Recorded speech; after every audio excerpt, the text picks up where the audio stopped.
ఇంతకుముందు చిరంజీవి గారి మీద కూడా మీరు ఇలాగే కామెంట్ చేశారు, మీపై దాడి కూడా జరిగింది. అవన్నీ మర్చిపోయి ఇప్పుడు పవన్ కళ్యాణ్ గారిపైన వ్యాఖ్యలు చేయాల్సిన అవసరం ఏంటి? గుర్తుపెట్టుకోండి జీవిత గారు, మీరు అనవసరంగా ఫ్యాన్స్ని రెచ్చగొడుతున్నారు. మీకు నోరుంది కదా అని మీరు ఎలా పడితే అలా మాట్లాడడం పద్ధతి కాదు. మీరు గుర్తుపెట్టుకోండి, పవన్ కళ్యాణ్ గారు ఎక్కడ, మీరెక్కడ? పవన్ కళ్యాణ్ గారు శిఖరం, మీరు అది మీ విజ్ఞతకే వదిలేస్తున్నాం. ఇంకోసారి నోరుంది కదా అని పవన్ కళ్యాణ్ గారి మీద మీ ఇష్టం వచ్చినట్టు మాట్లాడడం కరెక్ట్ కాదు. రాజకీయాలకు సరిపోడు, సినిమాలకు సరిపోడు. మీరెవరండి మాట్లాడడానికి? మీరేమన్నా అపోజిషన్ పార్టీలో ఉన్నారా? మీరెవరండి నిర్ణయించడానికి? పవన్ కళ్యాణ్ గారు దేనికి సరిపోతారో దేనికి సరిపోరో మీకెందుకు? అసలు మీ ఇష్టం వచ్చినట్టు మాట్లాడితే ఇక్కడ ఊరుకునే వాళ్ళు ఎవరూ లేరు అని గుర్తించండి జీవిత గారు.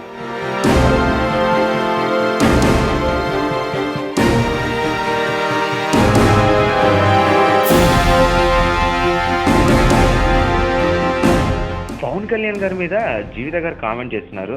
జీవిత గారు, నేను ఒకటే చెప్పాలనుకుంటున్నాను, అసలు పవన్ కళ్యాణ్ గారు ఎక్కడ, మీరెక్కడ?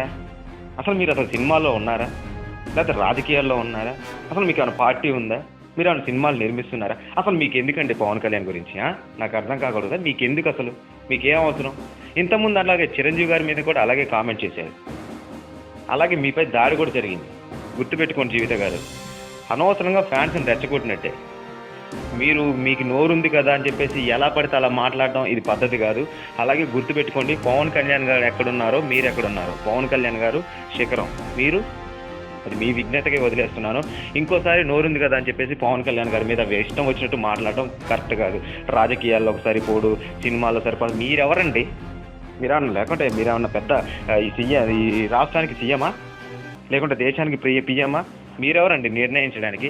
పవన్ కళ్యాణ్ గారు దేనికి సరిపోతారో దేనికి సరిపోరో మీకు ఎందుకు? అసలు ఇంట్లో కూర్చొని వంట చేసుకోకుండా మీరు ఏ రాజకీయాల్లో ఉన్నారో తెలియదు, సినిమాల్లో ఉన్నారో తెలియదు, అసలు మీరెవరో అసలు ప్రపంచానికే తెలియదు.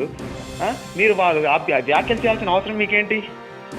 ఒకటే చెప్తున్నాను జీవిత గారు, ఇప్పటి నుంచి అయినా కొంచెం మంచిగా ఏమన్నా వ్యాఖ్యలు చేసే ముందు అవతల వ్యక్తి గురించి తెలుసుకొని వ్యాఖ్యలు చేయండి.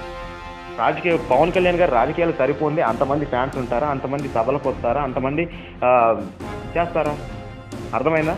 ఇప్పటికైనా ఒకటి గుర్తుపెట్టుకోండి, పవన్ కళ్యాణ్ గారు ఒక శిఖరం. పవన్ కళ్యాణ్ గారిని ఎవరు చేరుకోలేరు. అదే మీకు చెప్పదలుచుకున్నాను. వీలైతే లైక్, కుదిరితే కామెంట్ పెట్టండి. ఇలాంటి ఇంట్రెస్టింగ్ బ్రేకింగ్ బిగ్ న్యూస్ మాకు తెలిసిన వెంటనే మీకు తెలియజేస్తాం. దీనికి మీరు చేయవలసిందల్లా ఇక్కడ కనిపిస్తున్న సబ్స్క్రైబ్ బటన్ని నొక్కి సబ్స్క్రైబ్ అవ్వండి. అండ్ ఇంకో విషయం, పక్కనే ఒక గంట సింబల్ కనిపిస్తుంది కదా, దాన్ని నొక్కారనుకోండి, మేం చేసే వీడియో అప్డేట్స్, నోటిఫికేషన్స్ అన్నిటితో మీ డివైస్లో వాలిపోతాం.